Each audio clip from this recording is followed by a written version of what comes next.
శుభములు కలుగు నీకు.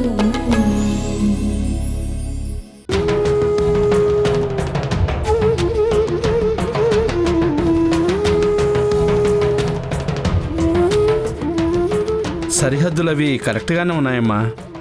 అవునండి, ఊరికి కాస్త దూరం అన్నమాటే గాని కాలువ మీద పొలం, చుట్టూ ఉన్న రైతులతో కూడా ఏ సమస్య లేదు.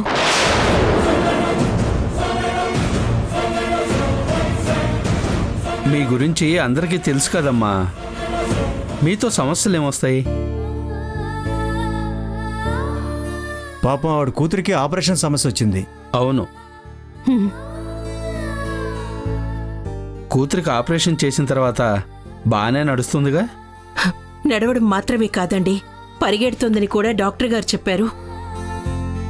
కళ్యాణికి పోలీస్ అవ్వాలనేదే లక్ష్యం బాబాయ్ గారు. తనని అక్కడి వరకు తీసుకెళ్లటం మా బాధ్యత. అందుకే పొలం అమ్మడానికి కూడా వెనకాడట్లేదు. అంతే కదమ్మా, కుటుంబం అండగా ఉంటేనే ఎవరికైనా ధైర్యంగా ఉంటుంది. ఆ పేపర్లు ఇవ్వమ్మా.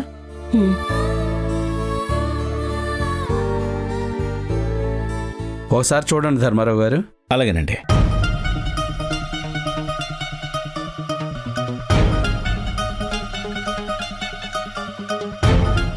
రాజారావు గారు, అన్నీ కరెక్ట్గానే ఉన్నాయండి. సరే కృష్ణమ్మ, 28 లక్షలకి ఖాయం చేసుకుందాం. అలాగేనండి.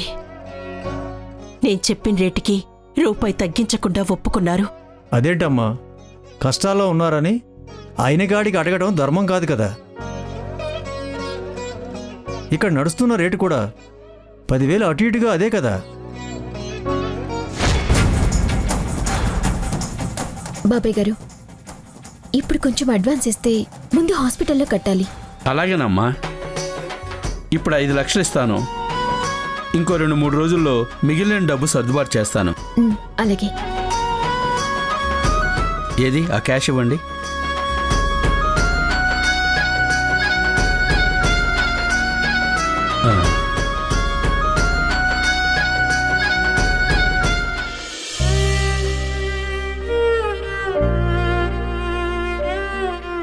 రాజారావు గారు, పొదుపు చేసి దాచుకున్న డబ్బుతో 10 ఏళ్ల క్రితం కొన్న పొలం జాగ్రత్తగా చూసుకోండి.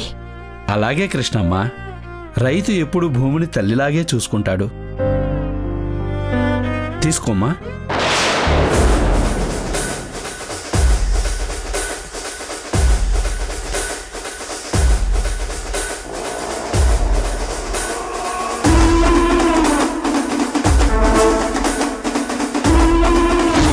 అరుంధతి గారికి ఇష్టం లేదు, మీరు కొంటే ఆవిడ ఫీల్ అవుతుందని చెప్పాలి.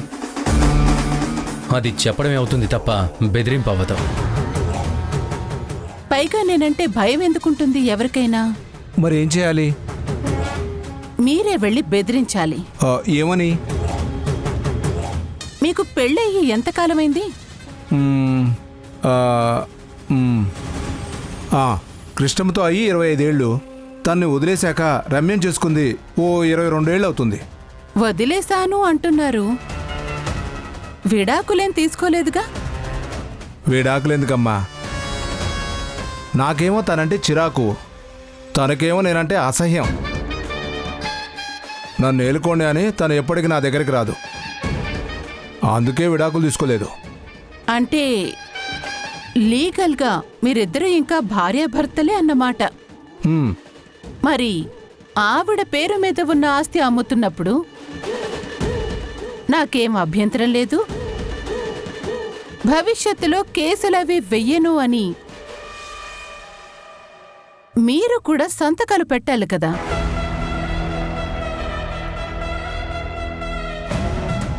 అలా పెట్టకపోతే ఆ పొలం అమ్మినా చెల్లదు కదా.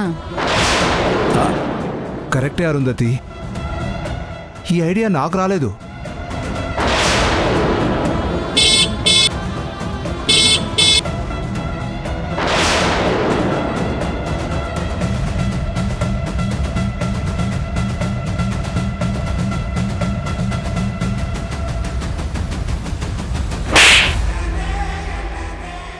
నువ్వు ఎంత గొప్పగా బతుకుతావో నేను చూస్తాను.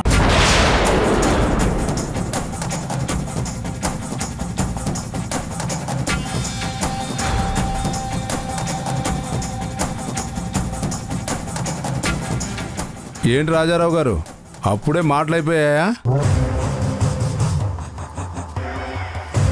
నేను వచ్చే వరకు ఆగుంటే ఇంకో 5 లక్షలు తగ్గించేవాడిని కదా. ఇంకా బ్రతిమలాడితే ఇంకో 1 లక్ష, మొత్తం 6 లక్షలు తగ్గించేవాడిని అయ్యా. నువ్వెలా తగ్గిస్తావయ్యా? అదేంటి, ఈ పొలం మీద నాకు హక్కు ఉంది కాబట్టి. చెప్పు తెగుద్ది.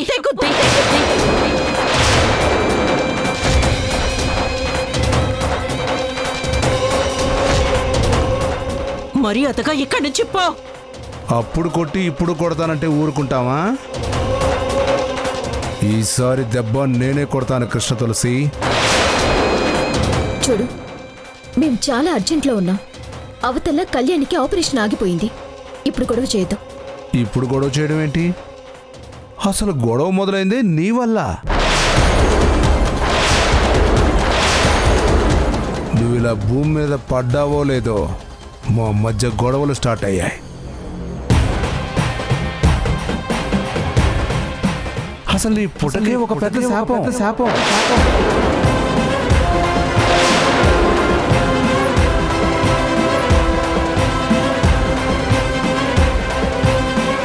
శేఖర్, మాటలు సరిగ్గా రాని. పేరు పెట్టి పిలిచినంత మాత్రాన, కళ్ళు పెద్దవి చేసి అరిచినంత మాత్రాన నేను నీ భర్తను కాకుండా పోను. ఏమయ్యా శేఖరు, నీకు అసలు బుద్ధి ఉందా? ఎప్పుడో వీళ్ళను వదిలేసి రెండో పెళ్లి చేసుకున్నావు. ఇప్పుడు కష్టాల్లో ఉండగా వచ్చి మళ్ళీ ఇబ్బంది పెడతావా? మా లావాదేవీల్లో నువ్వు తలదోర్చుకో, వెళ్ళిపో. అలాగే వెళ్తానులేండి. రేపు కోర్టులో కలుద్దాం. కోర్టు ఏంటి? వాడు పిచ్చోడండి, మంచి మానవత్వం లేని మూర్ఖుడు. వాడి మాటలు పట్టించుకోకండి. సరేలే, పట్టించుకోకండి. కానీ ఈ అమ్మకం చెల్లదు అని కోర్టులో కేసు వేస్తే కోర్టు పట్టించుకుంటుంది. అక్కడ సమాధానం చెప్పండి. ఎందుకు చల్లదయ్యా? ఎందుకంటే నేను సంతకం పెట్టాలి కాబట్టి.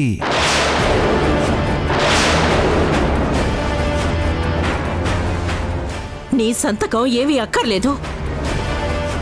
ఇది నేను కష్టపడి కొనుక్కున్న పొలం. అయినా మమ్మల్ని వదిలేసిన వాడివి మళ్ళీ సిగ్గు లేకుండా హక్కుందని ఎలా వస్తావు? హక్కు ఉంది కృష్ణ తులసి.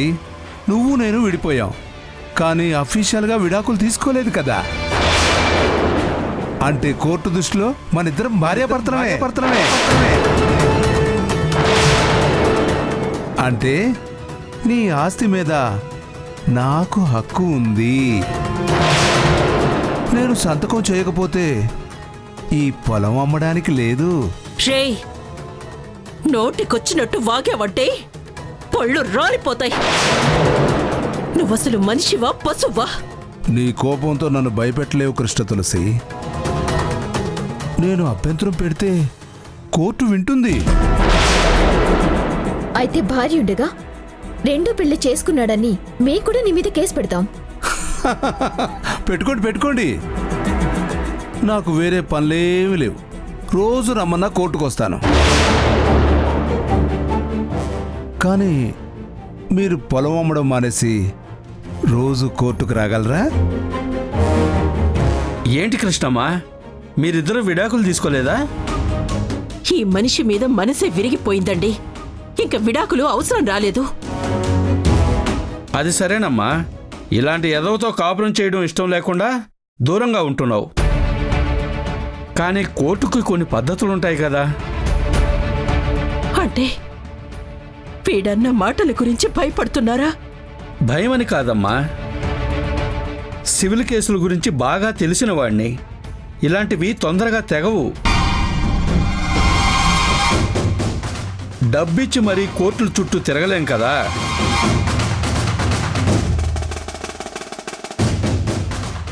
అది కాదు బాబాయ్ గారు, అవసరమైతే పెద్ద లాయర్తో నేను మాట్లాడతాను. వద్దమ్మా వారాహి, ఎంత పెద్ద లాయర్ అయినా రూల్ అంటే రూలే. ఈ శేఖర్ ఒప్పుకునేంత వరకు మీరు ఈ పొలాన్ని అమ్మలేరు.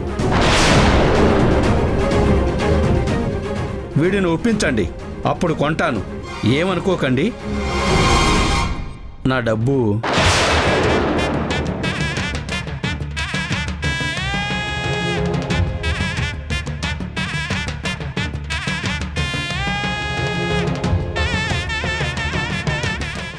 ఆగమ్మా. బాబాయ్ గారు ఒక్క నిమిషం టైం ఇవ్వండి.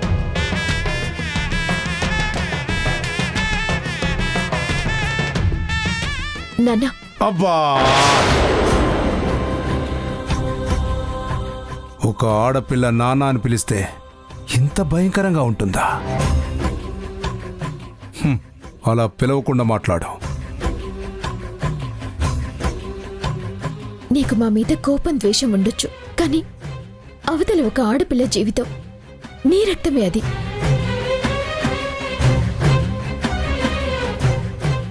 ఇన్నాళ్ళు మాకు అండగా ఆసరగా లేకుండా పోయావు, పర్వాలేదు. కానీ ఇప్పుడొచ్చి ఇలా అడ్డం పడ్డం కరెక్ట్ కాదు నాన్న. పోనీ ఒక 5 లక్షలు తీసుకో. నాకు ఏ డబ్బు అక్కర్లేదు. అయితే పొలం అమ్మకానికి ఒప్పుకున్నానని సంతకం పెట్టు ప్లీజ్. అబ్బా, అసలు పొలమే అమ్మనివ్వనంటుంటే నా చేత సంతకం పెట్టించాలని చూస్తున్నావా? ఈ ఐడియాలో నా దగ్గర పనిచేయవు. అలా అనొద్దు. ఆపరేషన్ జరగకపోతే కళ్యాణి చాలా పోగొట్టుకుంటుంది. ఒక్కసారి ఆలోచించు.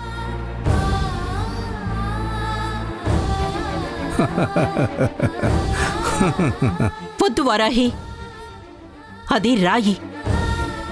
దాన్ని కరిగించాలని చూడకు. ఇలా అడ్డుపడతాడని ఊహించి ఉంటే ఆ రోజే వీడి ప్రాణం తీసేసుండేదాన్ని.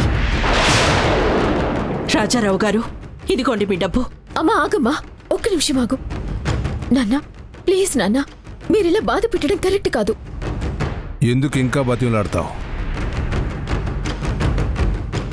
మీ అమ్మ నా కాళ్ళు పట్టుకోవడం మానేసి పౌరుషానికి పోతుంది కదా.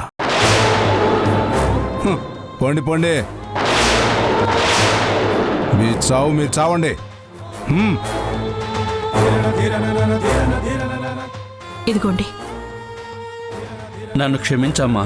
పర్వాలేదండి, మా గురించి మిమ్మల్ని ఇబ్బంది పడమని అడగలేను. రావారాహి.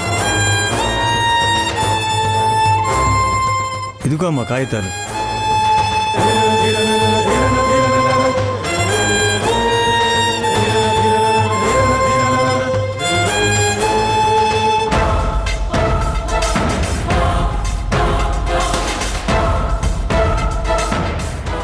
చూడు, నేను నీ కాళ్ళు పట్టుకోవడమే నీ కోరికైతే అది వచ్చే జన్మలో కూడా తీరదు.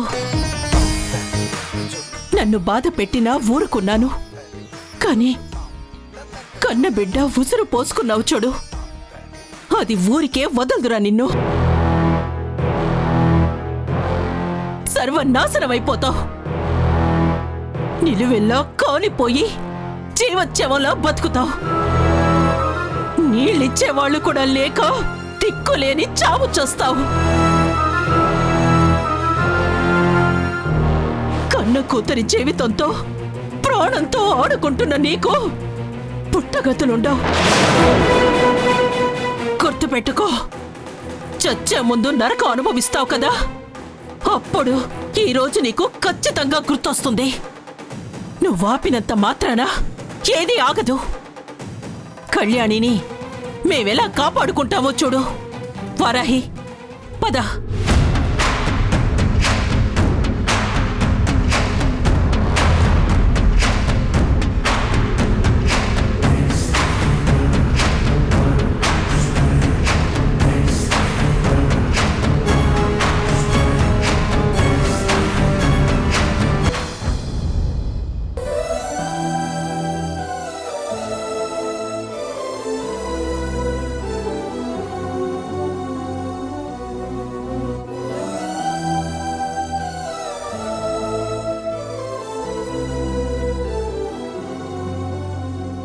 చరణ్ బాబు జ్యూస్ ఇమ్మంటారా? జవాబు చెప్పకుండా సైలెంట్ గా ఉన్నారేంటి? ఏం ఆలోచిస్తున్నారు? జ్యూస్ తెమ్మంటారా వద్దంటారా? కుమారి, ఆలోచించుకునే అవకాశం కూడా ఇవ్వవా? లోపలికెళ్ళు. అలాగే బాబుగారు.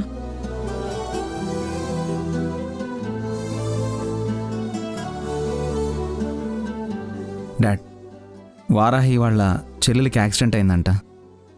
నాకు తెలిసిందిరా. నిన్న నువ్వు సైలెంట్గా ఉండుంటే వారాహి మనింటికి ఎందుకు వచ్చిందో కూడా తెలుసుండేది. నేను కేర్లెస్గా ఉండడం వల్ల డాడ్ ఈ పొరపాటు జరిగింది. నీ దృష్టిలో పొరపాటు ఎదుటి వాళ్ల దృష్టిలో తప్పుగా కనిపిస్తుంది చరణ్. వారాహితో ఫ్రెండ్షిప్ చేయడానికి కారు ప్రాబ్లం అని చెప్పి తన బైక్ ఎక్కి వెళ్ళావు. తర్వాత అది ఎంత పెద్ద ఇష్యూకి దారితీసిందో చూసావు కదా. ప్రతి పనికి పర్యవసానం ఉంటుంది. అది తెలుసుకున్నా కూడా నువ్వంతే కేర్లెస్గా ఫ్రెండ్స్తో మాట్లాడి దొరికిపోయావు. నీ వల్ల జరిగింది తప్పు అని అర్థమయ్యాక కూడా నువ్వు అలా మాట్లాడడం కరెక్టేనా? ఒకసారి ఆలోచించు.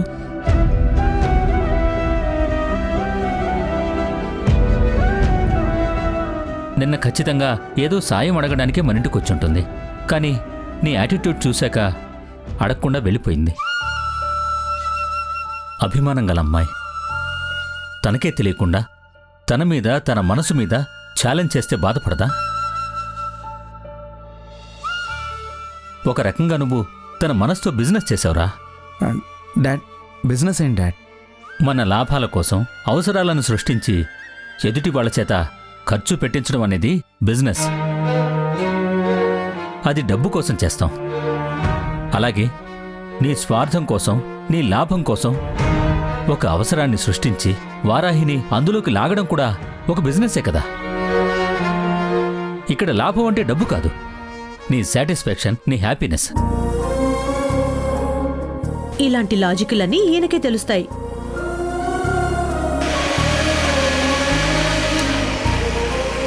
కుమారి, నా కొడుక్కి 4 మంచి మాటలైనా చెప్పుకునే అవకాశం ఇవ్వు. అయిపోయింది బాబు, మీరు మాట్లాడుకోండి. చూడు చరణ్, ఇప్పటికే ఆ అమ్మాయిని చాలా బాధ పెట్టావు. ఇంకా డిస్టర్బ్ చేయకు. ఈ విషయం ఇక్కడితో వదిలేరా. జ్యూస్ తీసుకోండి చరణ్ బాబు. ఆ అందరు అమ్మాయిలతోనూ స్నేహం చేయడం కుదరదు బాబు. నన్ను చూడండి. 10th క్లాస్లో సూరిబాబు, వీరబాబు నాతో మాట్లాడాలని తెగ ఉబ్బలాట పడిపోయేవాళ్ళు. కానీ నేను వాళ్ల వైపు కన్నెత్తి కూడా చూడలేదు. ఎందుకు? వాళ్ళిద్దరూ ఎదవలని తెలుసు కాబట్టి. అంటే ఇప్పుడు నా కొడుకు కూడా? అయ్యో, నేను అలా అనలేదు కదా బాబు, మీరు తప్పుగా అర్థం చేసుకోకండి. నీకు సంబంధం లేని విషయాల్లో ఇన్వాల్వ్ అయితే ఇలాగే తప్పుగా అర్థం చేసుకుంటారు. సలహాలు ఆపేసి వెళ్ళి కాఫీ పెట్టు.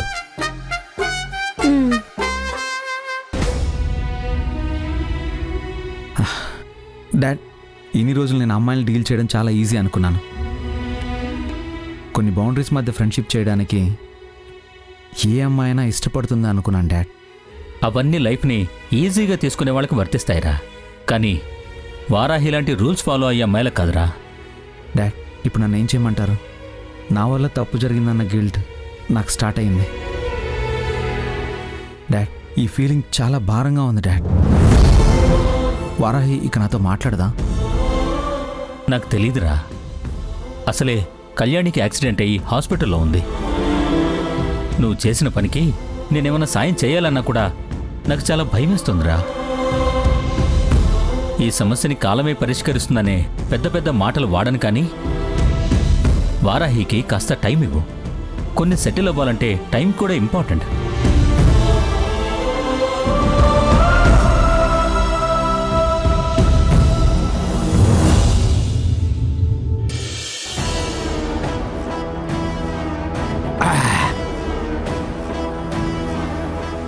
ఆహా, చాలా ఏళ్ల తర్వాత కొంచెం ప్రశాంతంగా ఉంది రమ్య. అంతే కదా మరి. మొత్తానికి అనుకోకుండా మీరు కోరుకున్నది జరిగింది. అవును, అరుంధతి వచ్చిన వెంటనే కృష్ణ తులసికి బ్యాడ్ టైం స్టార్ట్ అయిందని నేను అప్పుడే చెప్పానుగా. అవునండి, అయినా అరుంధతి ఇంత తెలివైందని నేను అనుకోలేదండి. లేకపోతే ఉన్నట్టుండి మిమ్మల్ని పిలిచి సంతకం పెట్టనని చెప్పించడమేంటి? గొప్పోళ్ళు అంతేనమ్మా, బయటికి కనిపించరంతే. రండి, సగంలో లేచి వెళ్ళిపోయారు. మళ్ళీ టిఫిన్ చేద్దరు గాని. వద్దు రమ్య, ఆ కృష్ణ తులసితో మాట్లాడినప్పుడే నా కడుపు నిండిపోయింది. ఎవరికైనా పడ్డ మాట గుర్తుండిపోతుంది, తగిలిన దెబ్బ మాయమైపోతుంది అంటారు. కానీ నాకు మాత్రం 25 ఏళ్ల క్రితం ఓ కృష్ణ తులసి కొట్టిన చెప్పు దెబ్బ మాత్రం ఈ రోజుకి గుర్తుంది. ఇప్పటికీ నొప్పి పెడుతుంది.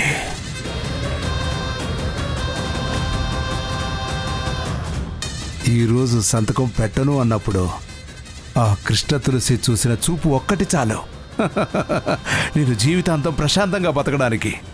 పోన్లేండి, ఈసారి కలిసినప్పుడు నేను కూడా అరుంధతికి గట్టిగా థ్యాంక్స్ చెప్తానులేండి. ఇప్పుడు పెద్దమ్మ వాళ్ళ పరిస్థితి ఏంటి నాన్న? ఏముంది, బాధపడ్డం, ఏడవడం, ఒకరు కన్నీళ్లు ఒకరు తుడుచుకోవడం. కళ్యాణి పరిస్థితిని తలుచుకొని మళ్ళీ మళ్ళీ ఏడవడం. అది తప్ప మరింకేమీ చేయలేరు. ఒకవేళ కాస్త తెలివిగా ఆలోచించి ట్రీట్మెంట్ కోసం డబ్బులు పుట్టించాలని చూసినా మన అరుంధతి పడనివ్వదు. నిజమేనన్నా, అమ్మవారి చీర గురించి విక్కీని 4 రోజులు పనివాడిగా మార్చినందుకు పెద్దమ్మ వాళ్ళు ఇంత పెద్ద శిక్ష అనుభవిస్తున్నారు. ఇంకా అనుభవిస్తారు రాజా, ఇంకా అనుభవిస్తారు. ఆ కళ్యాణికి ట్రీట్మెంట్ జరగనివ్వకూడదు. పోలీసు అవుతుందంట, పోలీసు. ఇప్పుడు అవ్వమను.